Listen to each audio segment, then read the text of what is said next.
C'est une chose ardue qu'on s'apprête à faire ici. C'est difficile, c'est novateur, et j'espère que vous allez nous encourager. 3, 2, 1, and lift-off. C'est une étape importante pour l'avenir des vols spatiaux, un pas de plus vers les étoiles. Elon Musk n'est pas un milliardaire de la technologie comme les autres. C'est l'un des entrepreneurs les plus fascinants au monde. L'homme derrière PayPal s'attaque aux géants de l'aérospatial et de l'industrie automobile, ainsi qu'aux sociétés pétrolières et aux services publics d'énergie. Et c'est lui qui gagne. Elon Musk est un visionnaire, le genre de personne qu'on voit peut-être une fois par siècle et qui vient changer notre façon de fonctionner et notre façon de voir le monde. Les gens avaient encore peur d'acheter des livres en ligne à l'époque. Offrir des services financiers sur Internet, c'était donc une idée assez révolutionnaire. Ça a donné PayPal, le service de paiement en ligne. C'est une chose de diriger une entreprise d'1 milliard de dollars. Elon Musk, lui, en a 4. Mon idéologie personnelle est partagée. J'essaie de faire progresser les questions liées à la planète, comme l'énergie durable, mais aussi à la technologie spatiale afin d'établir une ville autosuffisante sur Mars. De l'intelligence artificielle à l'industrie automobile, sans oublier SolarCity, combien d'autres peuvent dire « j'ai ma propre compagnie de fusées » ? Pas beaucoup. Elon a complètement changé notre façon de penser aux voyages spatiaux. Voyez ce que SpaceX a accompli avec ses fusées réutilisables. La science-fiction des années 1950 devient réalité. Les fusées atterrissent comme elles ont toujours été censées le faire. C'est comme atterrir sur un timbre. C'est incroyablement difficile. Mars l'appelle maintenant. Je suis convaincue que ça va se produire avant ma mort. À elle seule, Tesla a changé à jamais l'automobile. Il a réussi à abattre un mur qu'on prétendait indestructible. Toutes les grandes compagnies automobiles passent maintenant aux voitures électriques. Cette révolution, c'est un seul homme qui l'a faite. C'est un genre d'Iron Man, mais en vrai. Son histoire est loin de se terminer. On n'a donc plus qu'à le regarder et à se laisser captiver par ce qui reste à venir. Beaucoup de gens pensent que les entrepreneurs qui réussissent se trouvent au bon endroit, au bon moment, avec le bon produit ou le bon service. C'est faux. Pourquoi ne pas se contenter des 25 millions de dollars qu'ils gagnent en vendant leur première entreprise? Pourquoi lancent-ils alors une deuxième ou une troisième entreprise? Les entrepreneurs en Syrie sont un peu des gens obsédés. Ils ont une forte motivation psychologique et ça a généralement un lien avec leur enfance.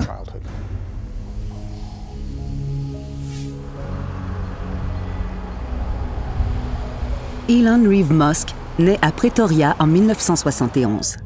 Sa mère est canadienne et son père sud-africain. Elon a grandi en Afrique du Sud et il a eu une enfance très libre. Il a déclaré avoir été élevé essentiellement par ses livres et par quelques nounous à l'occasion. Sa mère et son père ont eu 2 autres enfants. Il a un frère et une sœur plus jeunes, Kimball et Tuska. Il ne semble pas qu'Elon ait fait l'objet de beaucoup de supervision de la part des adultes.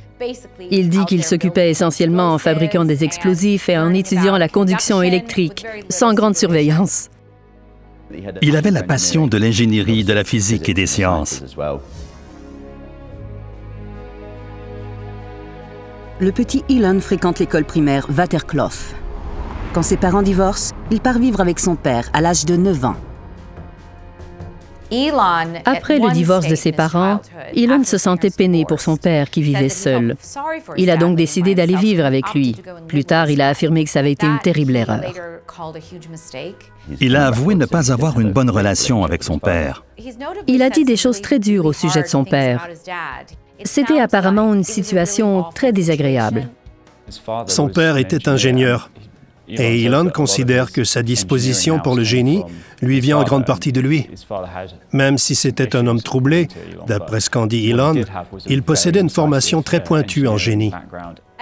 Aussi troublante que puisse paraître la relation d'Elon avec son père, celle qu'il entretient avec sa mère semble être très solide et se renforcer de jour en jour. Sa mère est probablement la plus grande des optimistes. Elle est adorable. Elle est vraiment spéciale. On la voit même dans le New York Times. C'est génial.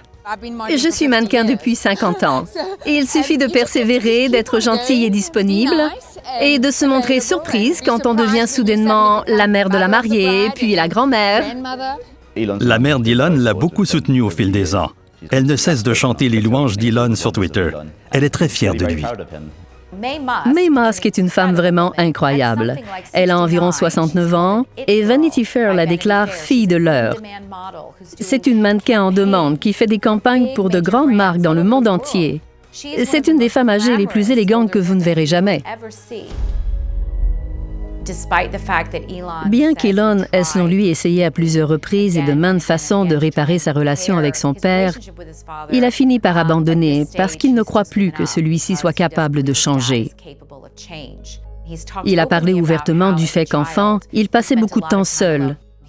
Il se souvient encore d'une maison vide où résonnent seulement des pas au loin, et il ne veut plus jamais vivre ça.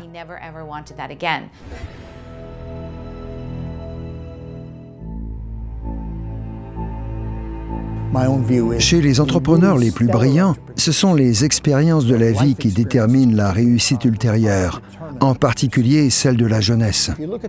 Quand on se penche sur l'enfance de ces individus, on relève un certain nombre d'expériences néfastes importantes, comme le rejet ou l'intimidation à l'école. C'est ce genre d'événement qui motive quelqu'un, qui lui donne quelque chose à prouver. Ces gens veulent reprendre la maîtrise de leur monde. Ils cherchent donc à occuper un emploi de haut niveau, à devenir entrepreneur ou PDG, ce qui donne du pouvoir, de la force, du contrôle, tout ce qu'ils n'ont jamais eu dans leur jeunesse. C'est une importante source de motivation pour de nombreux entrepreneurs. Elon Musk étudie à l'école secondaire Bryanston de Pretoria, où il obtient de très bonnes notes. Il a eu une enfance assez difficile. Il aurait notamment été victime d'intimidation. N'importe quel enfant qui montre une telle intelligence et un tel intérêt à l'école peut attirer l'attention des petites brutes. Il a été hospitalisé après une bagarre. C'était un nerd. Il se faisait harceler à l'école. Il a même perdu connaissance sous les coups à un moment donné. Ce n'était pas encore évident à l'époque qu'il s'agissait d'un génie du marketing. Elon a suivi des cours de lutte et de judo pour se développer un peu plus physiquement et il a grandi un peu. Il a eu une poussée de croissance. Ça lui a permis d'affronter les brutes qui le tourmentaient. Après 3 ans à l'école Bryanston, Elon passe à l'école secondaire de Pretoria pour garçons. Elon a fréquenté notre école de 1986 à 1988, l'année de son entrée à l'université. Il excellait en sciences, mais aussi en informatique. Il a obtenu son diplôme avec mention pour les sciences et pour l'informatique. Je me souviens de ses notes parce que je les ai conservées dans mon carnet. Il était très certainement le premier de sa classe en sciences. J'ai enseigné à beaucoup de garçons au fil des ans, mais j'ai toujours gardé le souvenir d'Elon.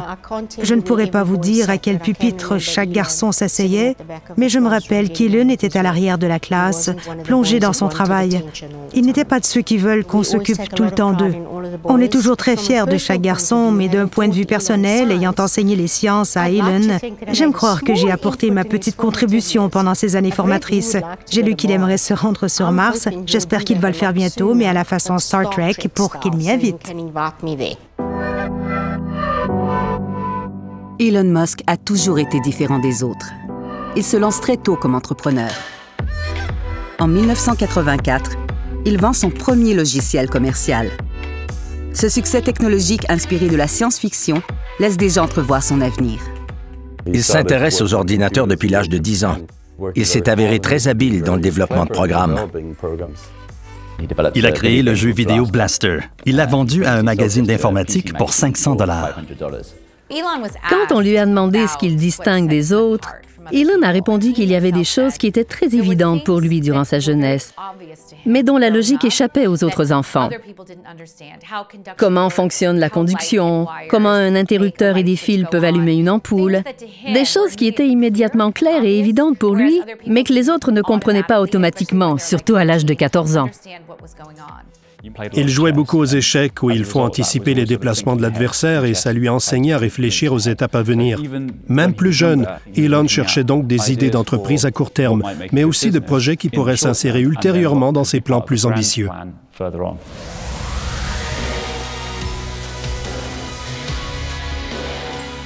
Après avoir obtenu son diplôme d'études secondaires, Musk fréquente brièvement l'université de Pretoria avant de se décider à quitter l'Afrique du Sud.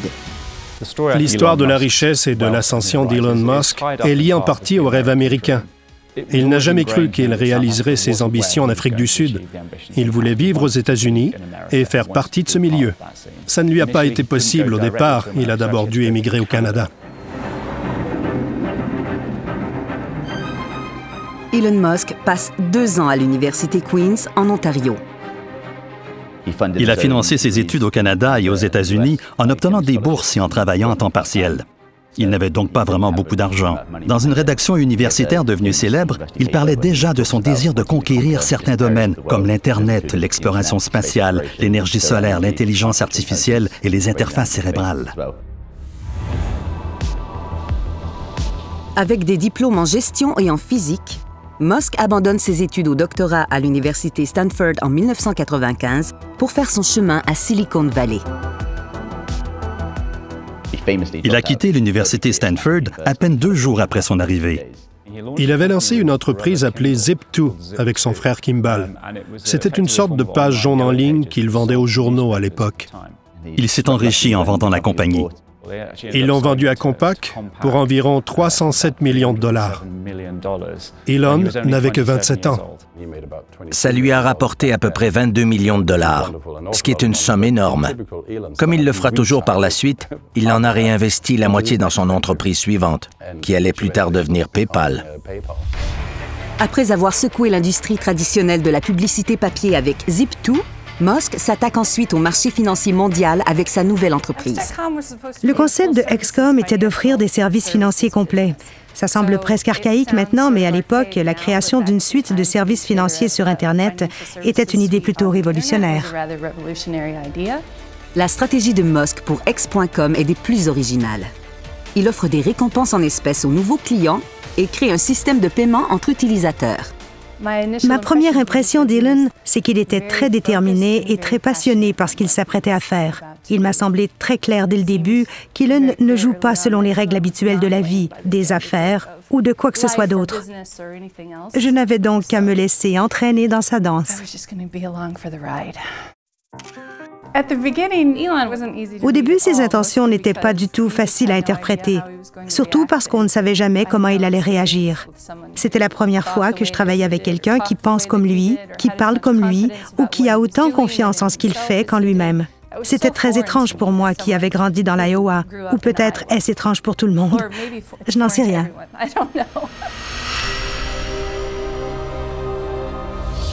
PayPal est élu au rang des 10 pires idées d'entreprise en 1999. Elon Musk jouera pourtant un rôle déterminant dans le développement de l'Internet en se concentrant sur la création d'un système de paiement mondial. On l'a surtout connu grâce à PayPal. C'est à ce moment-là qu'il a commencé à faire parler de lui. PayPal allait transformer les opérations financières en transactions en ligne. Cela allait-il faciliter les choses, les rendre plus efficaces? Ça peut sembler évident maintenant, mais à l'époque, les gens avaient encore peur d'acheter des livres en ligne. Leur demander de regrouper toutes leurs données financières en un seul endroit n'était donc pas une proposition gagnante. Le but de l'entreprise qu'on bâtissait alors a toujours été d'apporter quelque chose de très positif à l'humanité. Elon pensait déjà depuis longtemps à l'espace et aux panneaux solaires. On était donc conscient qu'il s'agissait uniquement pour lui d'un tremplin vers de plus grands rêves. PayPal devient rapidement le système de choix pour le paiement en ligne. En quelques mois, ses utilisateurs passent de quelques milliers à plus d'1 million. Le service de paiement entre utilisateurs a décollé très rapidement. Ça attirait énormément l'attention. Le marché aux enchères en ligne est vite devenu populaire et ça s'est transformé en une chose immense. On ajoutait des dizaines de milliers de nouveaux comptes chaque jour, ce qui était sans précédent à l'époque. Elon s'impliquait beaucoup dans tous les aspects de l'entreprise. On jouait tous avec son argent après tout. Quand c'est votre argent qui est sur la table, c'est dans votre intérêt de vous impliquer dans tous les détails. Chaque jour, il y avait un nouvel incendie à éteindre. On a vécu un véritable cauchemar avec le service à la clientèle. L'entreprise venait à peine d'être lancée et on avait déjà des milliers de courriels en attente. C'était les premiers jours de l'Internet, je le rappelle, et les gens ne comprenaient pas comment sortir leur argent de leur compte. Ils paniquaient et nous appelaient sans cesse ou nous envoyaient 12 courriels au lieu d'un.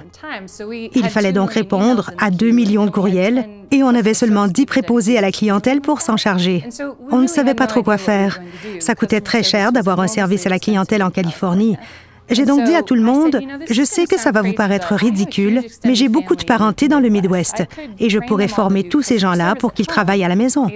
Elon a d'abord ri, mais il est revenu me voir quelques heures plus tard et m'a dit, c'est bon, monte dans un avion.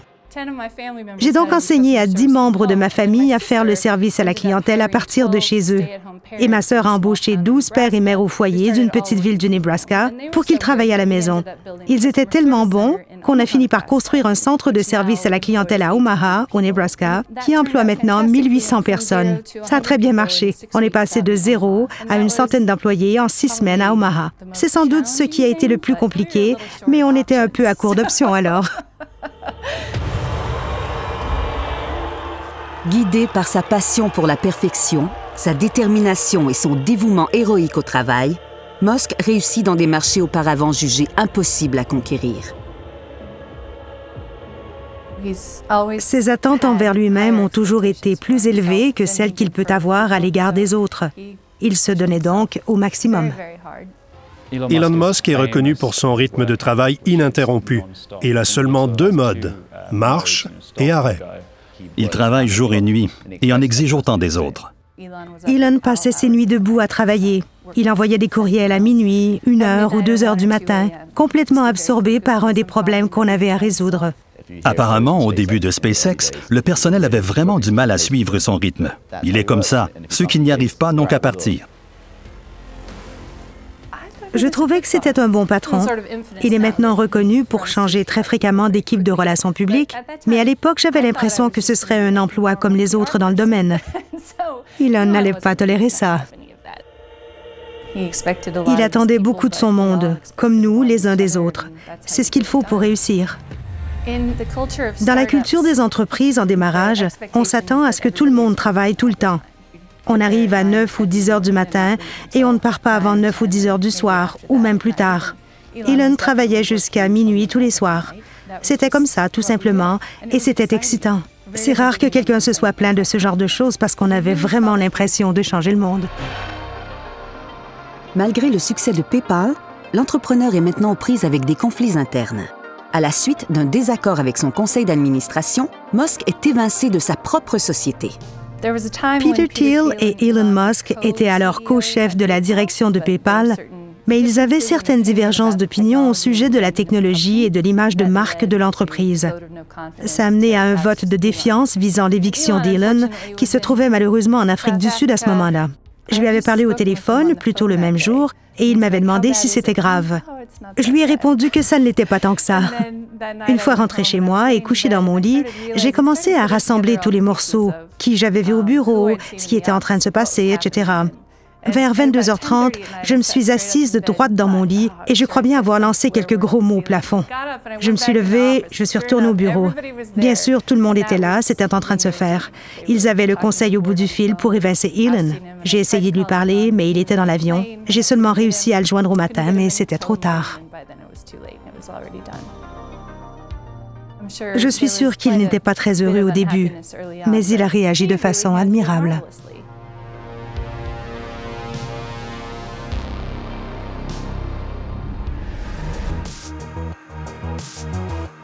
Elon Musk quitte donc PayPal, mais en tant qu'actionnaire principal, il y conserve un rôle consultatif. En 2002, eBay achète l'entreprise, faisant de lui un homme incroyablement riche. C'est là qu'Elon a commencé à gagner beaucoup d'argent. Il a encaissé environ 165 millions de dollars. C'était fantastique. Ce qui est étonnant, c'est qu'il a presque tout investi dans ses nouvelles entreprises. Il n'a rien mis de côté pour lui-même. Il n'a pas pensé à son gain personnel, du moins à court terme. Il a investi 100 millions de dollars dans SpaceX, 70 millions dans Tesla et environ 20 millions dans SolarCity. La plupart des gens diraient « 165 millions, ça va me durer toute la vie. Où se trouve la plage? Allons-y. » Pas Elon. Je le respecte beaucoup pour ça. En 2001, l'homme d'affaires sud-africain crée la fondation MOSC, qui offre des systèmes d'énergie solaire aux régions du monde frappées par des catastrophes naturelles. Il s'engage également à consacrer au moins la moitié de sa fortune à la philanthropie. Bien des gens pensent que les entrepreneurs sont motivés par l'argent. C'est pour ça qu'ils lancent des entreprises en série. Ils en veulent toujours plus. Vraiment? Après 50 millions, qui a besoin d'en gagner plus? Ce n'est pas un facteur déterminant. Ils ne sont pas du tout motivés par l'argent. Il en est conscient sans aucun doute. Quand on a 20 milliards dans ses coffres, je suis sûr qu'on finit par le remarquer. Mais je ne crois pas que ce soit sa principale motivation. Il a une vision beaucoup plus vaste qui dépasse cette chose appelée argent. Mais l'argent l'aide à réaliser son rêve. C'est donc nécessaire. Ce n'est manifestement plus une question d'argent à l'heure actuelle.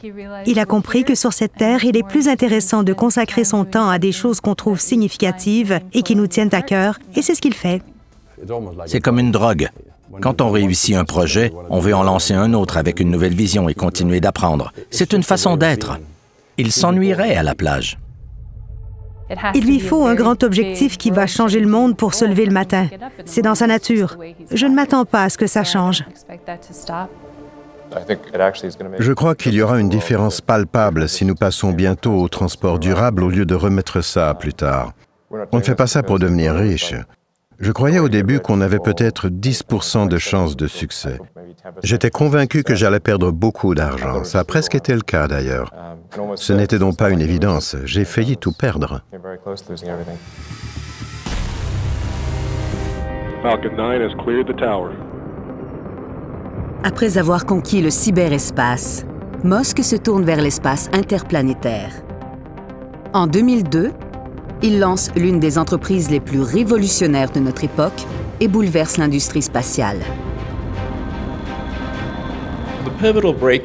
La percée décisive et cruciale qui va nous permettre d'exporter la vie sur d'autres planètes, c'est une fusée orbitale entièrement et rapidement réutilisable.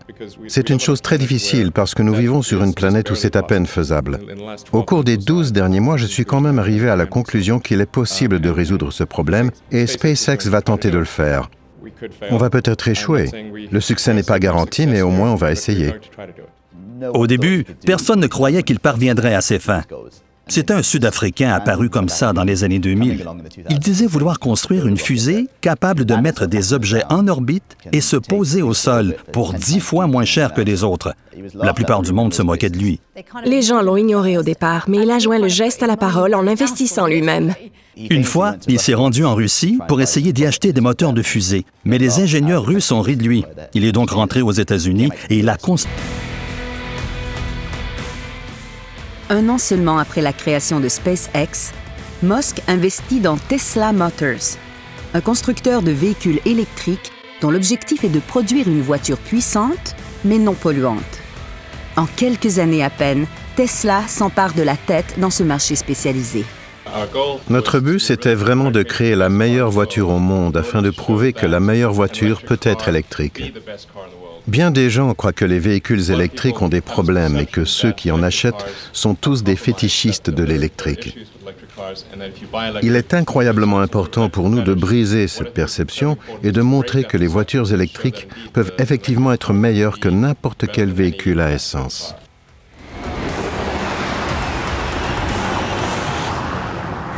La révolution électrique qui approche dans le milieu de l'automobile, c'est Tesla qui l'a lancée. Il y a déjà eu plusieurs tentatives d'introduire des véhicules électriques. Elles ont échoué parce que les géants de l'automobile ne voulaient pas qu'elles réussissent. Elon ne connaissait rien aux voitures électriques quand il a commencé, mais il a constaté qu'il y avait un problème à résoudre et il s'y est attaqué comme un bulldozer. Je suis très excité par le fait que nous avons une voiture sport zéro émission capable d'affronter une Ferrari et une Porsche et de les battre. C'est ça qui change la donne. Un technologue qui débarque dans l'espace voiture. Pour Elon, ce n'est pas une voiture. C'est un logiciel avec un peu de matériel autour. Tout le monde s'extasie sur l'expérience de conduite que procure la Tesla. Les Tesla sont rapides et silencieuses. Et en plus, la technologie se met elle-même à jour. J'ai eu une Tesla pendant un certain temps. J'y montais le matin et la mise à jour du logiciel s'était faite comme pour un téléphone. La voiture avait de nouvelles fonctions. On peut faire sortir une Tesla d'une place de stationnement avec un téléphone intelligent. C'est tout simplement incroyable pour quelqu'un qui aime les voitures et la technologie. La France et le Royaume-Uni, entre autres, prévoient interdire la vente de voitures à essence dans les 10 ou 20 prochaines années. C'est surtout grâce à Tesla.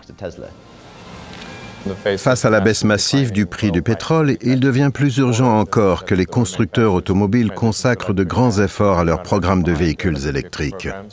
Ce qui est étonnant, c'est que l'industrie automobile le suive dans cette voie.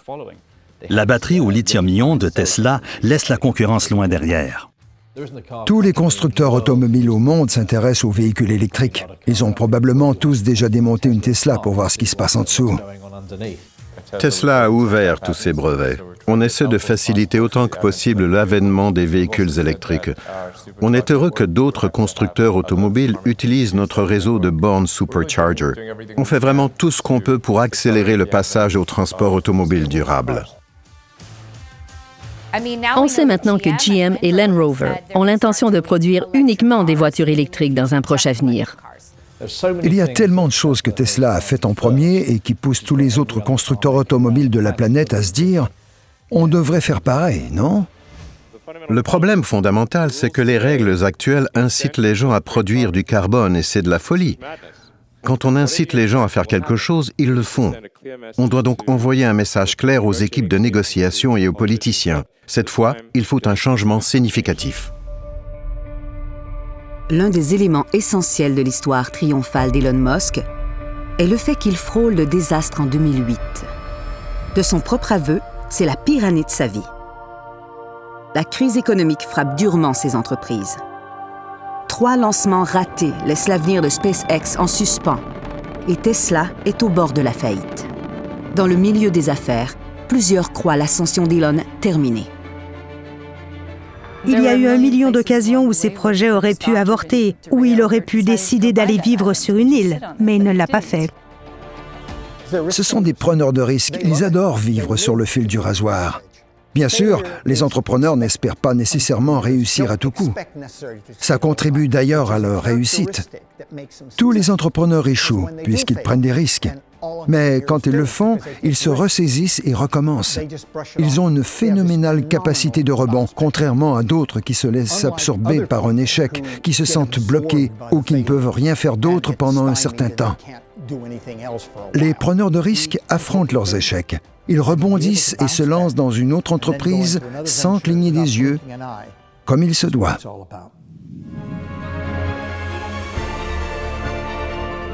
Bien que ces entreprises soient sur le point de s'effondrer, Musk évite la ruine in extremis. Tesla est sauvé par l'intervention des investisseurs et SpaceX obtient de la NASA un contrat de 1,6 milliard de dollars américains. L'équipe de SpaceX est incroyable. Elle repousse vraiment les limites en matière d'exploration spatiale. Je crois que les humains sont naturellement poussés à explorer. C'est le début, selon moi, d'un exode de l'être humain au-delà de l'orbite terrestre basse. J'ai vraiment l'intention d'être là pour voir ça. En 2010, SpaceX a lancé son vaisseau Dragon vers la Station spatiale internationale. C'était le premier engin spatial privé à s'y arrimer, ce qui était incroyable à l'époque. This is Mission Control Houston, official hatch opening time for the SpaceX Dragon spacecraft. Toute l'adrénaline de mon corps s'est libérée à cet instant-là. Ça a été un moment extrêmement intense parce que tout aurait pu mal tourner. Heureusement, ça s'est bien passé. Je me suis senti et je me sens encore très chanceux. Don Pettit giving the thumbs up there as well as the rest of the crew. Elon Musk a de plus en plus la réputation de toujours faire ce qu'il dit. Il a déjà créé des fusées réutilisables. C'est le fournisseur de la station spatiale. La prochaine étape sera de mettre au point des versions de son vaisseau Dragon capables de transporter des humains. Il tient donc ses promesses.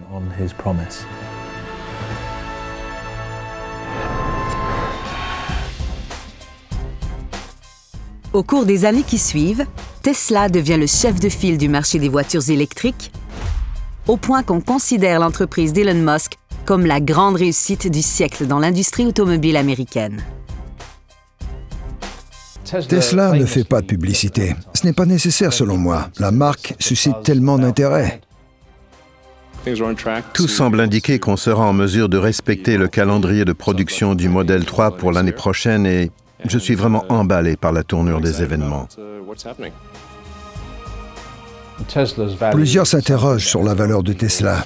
C'est une entreprise qui ne fait pas d'argent, mais dont la valeur est énorme. La réputation de Tesla a autant à voir avec le produit qu'avec celui qui dirige l'entreprise. Si les voitures n'étaient pas bonnes, les gens ne les achèteraient pas. Mais elles sont bonnes et à la fine pointe de la technologie. C'est pour ça qu'elles sont leurs fidèles. Le grand public apprécie son approche franche et ouverte de la gestion de ces entreprises. Si les gens veulent des véhicules électriques, ça va. Mais vous devinez ce qui vient ensuite. Les voitures sans conducteur. Quand on voit certaines des choses qui se sont produites avec ces véhicules et qu'on sait que les ordinateurs peuvent se tromper, je ne suis pas sûr de vouloir circuler dans une voiture sans conducteur. Les gens sont complètement déroutés quand on parle des véhicules autonomes. Ils ont peut-être cette image mentale d'une voiture robot en folie. Ce n'est vraiment pas comme ça. Le logiciel passe par des niveaux extrêmes de validation avant qu'un seul client n'y ait accès. Il se dit toutes sortes d'absurdités, entre autres qu'on utilise des cobayes humains. En fait, jusqu'ici, c'est essentiellement de l'aide avancée à la conduite. On utilise le terme pilote automatique parce que c'est ce qui s'emploie pour les avions. Mais la présomption en avion, c'est que le pilote doit être attentif, rester alerte et prêt à prendre la relève à tout moment, pas qu'il peut aller dormir ou se promener hors du cockpit. Elon Musk s'attaque à certains des plus grands défis de la planète. Avec Tesla, il entend réduire notre consommation de combustibles fossiles tout en révolutionnant l'industrie de l'énergie. Pour atteindre son objectif, il souhaite non seulement changer notre façon de consommer de l'énergie, mais aussi de la produire. Elon est président de SolarCity, l'un des plus importants producteurs de systèmes d'énergie solaire aux États-Unis. Les habitants d'un village isolé ou d'une île quelque part peuvent prendre des panneaux solaires, les combiner avec le Powerwall de Tesla et cesser de se préoccuper des lignes électriques, qui ne sont pas ce qu'il y a de plus joli d'ailleurs. Cette solution fonctionne n'importe où. Le fait que le dispositif se fixe au mur est crucial. Ça signifie qu'on n'a pas besoin d'une salle de batterie. Ça signifie qu'une famille normale peut l'installer sur son garage ou sur le mur extérieur de sa maison sans que ça prenne de place. On peut aussi complètement se débrancher du réseau électrique. Avec ces panneaux solaires, on charge les batteries et c'est tout, plus besoin de rien. Et ça coûte seulement 3 500 $. Avec SolarCity, qui fait maintenant partie de Tesla, Elon essaie de rendre les panneaux solaires plus attrayants pour le marché de masse. Avant, les panneaux solaires étaient de grands carrés noirs encombrants. Désormais, ils vont être encastrés dans le toit. En Australie méridionale, la batterie lithium-ion de Tesla a permis une diminution des coûts en électricité de secours. Un système de batterie alimenté par des éoliennes réduit de 90% les frais relatifs aux pannes d'électricité. Ils prennent le surplus d'électricité produit et l'emmagasinent pour le retourner sur le réseau. De cette manière, ils gagnent jusqu'à $1 million par jour. C'est impressionnant. C'est né d'un pari qu'il a fait sur Twitter.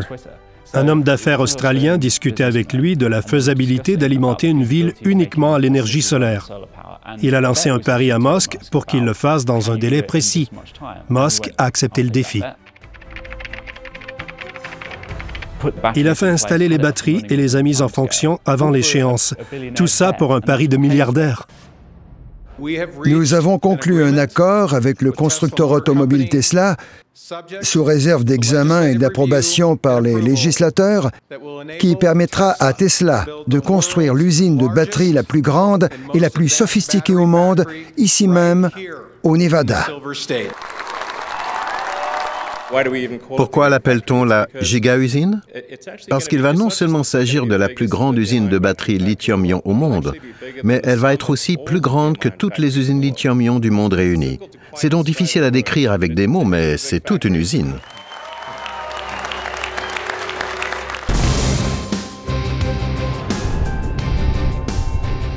Depuis le lancement du vaisseau Dragon de SpaceX, Elon Musk n'a pas cessé d'innover.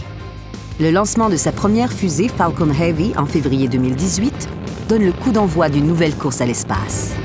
L'équipe de Musk vient de démontrer le bon fonctionnement du Falcon Heavy, ce qui nous place maintenant à un tout autre niveau pour envoyer des objets dans l'espace et sur Mars. Décollant de la même rampe de lancement qu'Apollo 11, qui a transporté les premiers hommes sur la Lune, cette fusée représente une nouvelle ère dans l'évolution des vols spatiaux. Le lancement du Falcon Heavy a été important pour de nombreuses raisons scientifiques.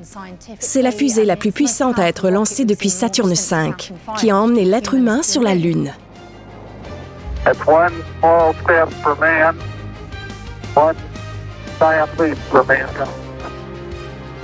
Nous entrons dans une nouvelle ère d'exploration spatiale, ce qui est extrêmement excitant.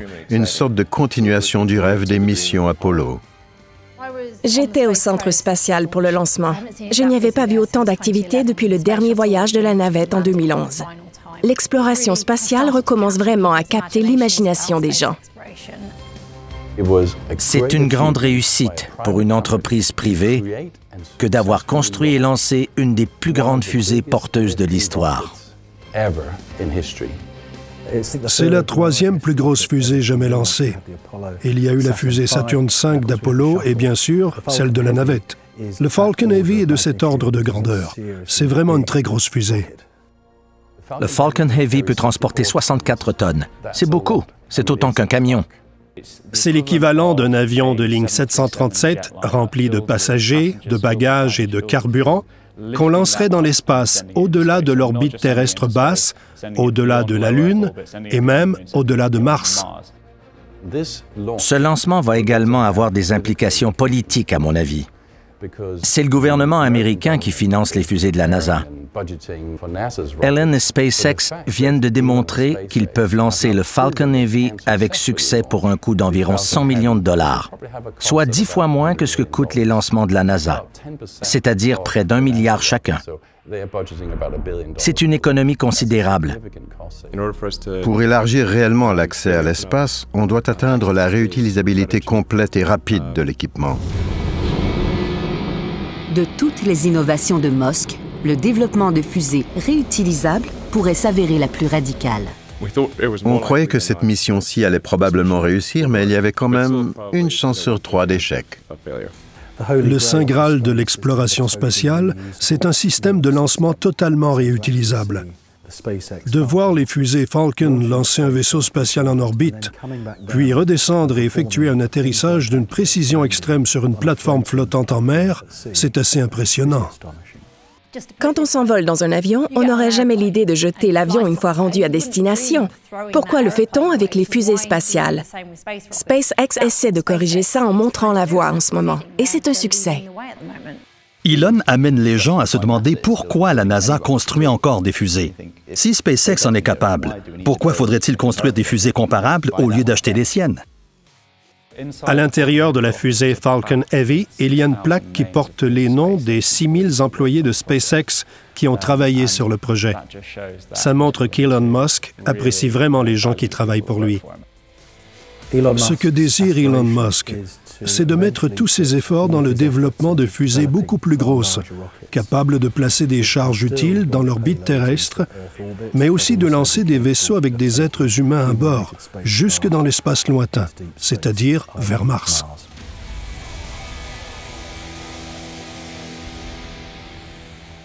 Je veux permettre à beaucoup de personnes et de marchandises de se rendre sur Mars.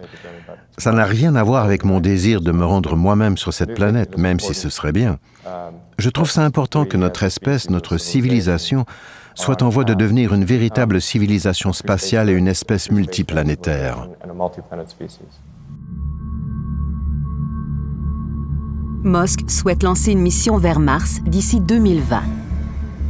Le but ultime d'Elon Musk est de faire en sorte que les humains vivent et travaillent en permanence sur Mars.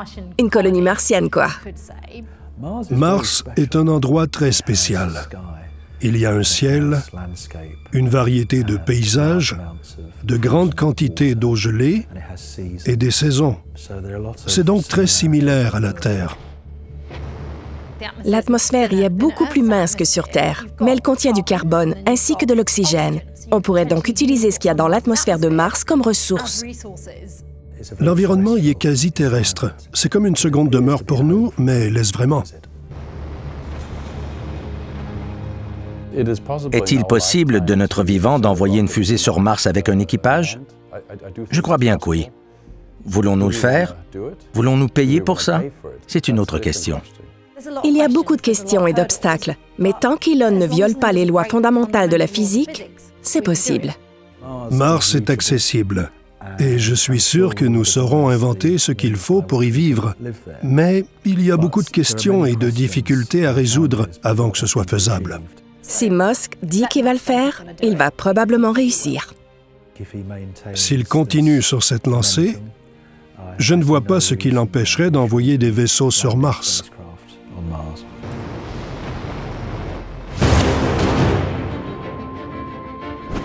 Musk est le seul parmi ses pairs qui s'implique directement dans la conception, l'ingénierie et les décisions techniques critiques. Croyez-moi, Elon est aussi doué pour le génie que pour les finances. Dès les premiers temps de Tesla et de SpaceX, il aurait facilement pu dire qu'il investirait une partie de son argent là-dedans et qu'il engagerait du personnel technique ingénieux pour s'en occuper, qu'il n'en serait que le directeur ou le PDG. Il s'implique tellement dans le côté technique, c'en est incroyable. Mais au fond, c'est parce qu'il est d'abord et avant tout un ingénieur. Il aborde le génie et les affaires à peu près de la même façon. C'est un casse-tête qu'il faut démonter pour ensuite en rassembler les pièces d'une manière ou d'une autre. Dans son cœur, cet homme est un ingénieur. C'est son premier amour. Il se promène dans les installations de SpaceX et interroge les employés sur les vecteurs de poussée ou sur la conception aérodynamique. Ce n'est pas typique du comportement des PDG. Certains entrepreneurs sont plus compétents que d'autres socialement, mais ce n'est pas un prérequis pour eux, car ils se concentrent trop sur leurs projets pour ça. Les êtres humains socialement compétents sont sensibles à ceux qui les entourent, mais ça peut les empêcher d'atteindre leurs objectifs. Or, les entrepreneurs doivent être intransigeants dans la poursuite de leurs objectifs. Pas nécessairement intransigeants dans la façon dont ils traitent les autres, mais bien pour s'assurer qu'ils suivent leur propre échéancier.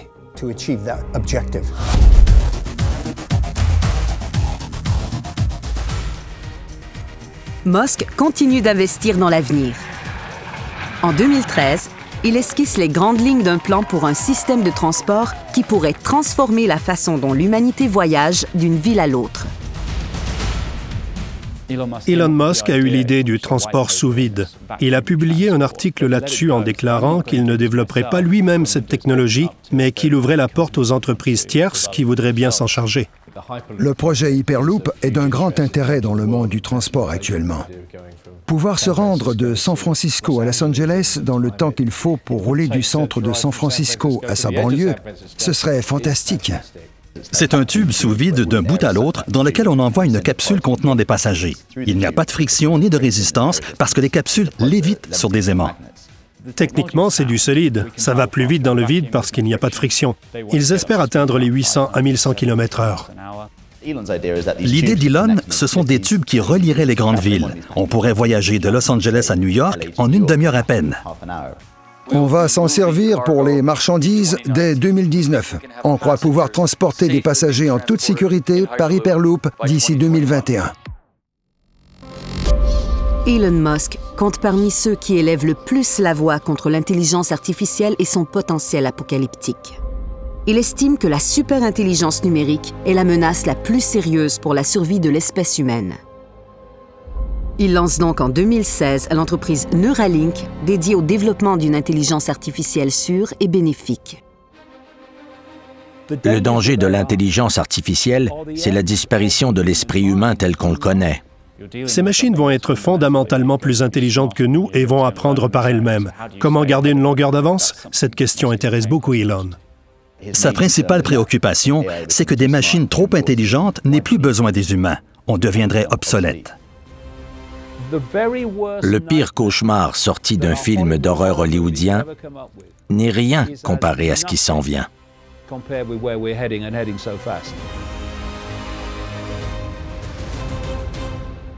Il viendra un moment où ces cerveaux artificiels auront la capacité de penser, de tirer des conclusions, de porter des jugements, etc., tout comme l'esprit humain. Avec toutes ces facultés, n'y a-t-il pas ne serait-ce qu'une toute petite chance que l'intelligence artificielle prenne le contrôle de la planète? Si ces machines deviennent conscientes, comment les contrôler? Qui va contrôler leurs contrôleurs? C'est une perspective effrayante. Quelle est la probabilité que l'intelligence artificielle prenne le contrôle absolu? Vous le savez?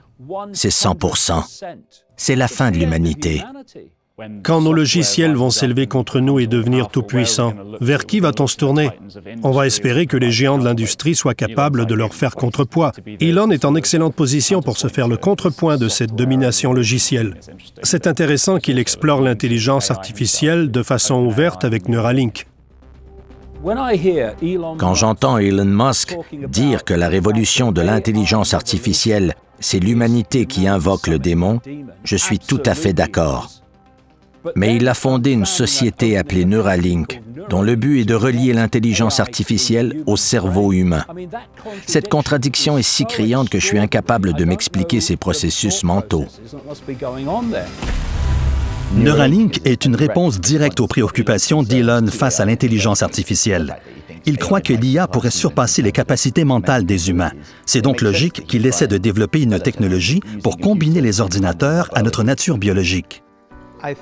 Je pense que Musk veut utiliser l'intelligence artificielle comme un outil pour augmenter nos capacités et non pour nous remplacer. Son idée, c'est que si on n'arrive pas à garder le dessus, il va nous falloir devenir des surhommes pour y parvenir. Les interfaces cerveau-ordinateur peuvent aider les gens de deux façons différentes. La première est en restaurant les capacités des personnes handicapées. L'autre est de nous permettre de dépasser nos limites. On pourrait ainsi, par exemple, contrôler un ordinateur par la pensée, sans faire un seul geste. C'est la fonction principale d'une telle interface. Et il y a beaucoup de situations différentes dans lesquelles cette technologie peut servir. Dans le domaine militaire, pour les processus décisionnels cruciaux et les scénarios de guerre, ou encore dans le secteur de la santé.